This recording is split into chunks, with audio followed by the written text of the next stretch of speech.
Növbəti suala baxırıq. B-in həndəsi hissəsində B3 vur B7 4m-12, B5m-3 olarsa bizdən m soruşur. Biz bilirik ki, həndəsi hissədə B1, B2, B3, B4, B5, B6, B7 belə ardıcıl ədlər yazsaq, yəni B3 və B7 B5-dən eyni uzaqlıqda yerləşdiyinə görə B5-in kvadratı B3 və B7-nin hasilinə bərabərdir.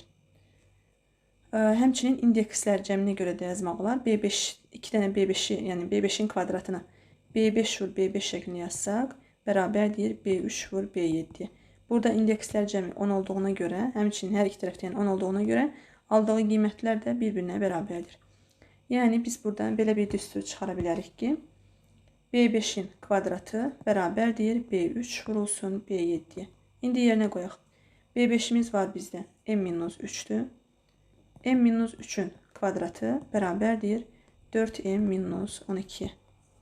M kvadratı minus 6m üstə gəl 9 minus 4m üstə gəl 12 bərabərdir 0.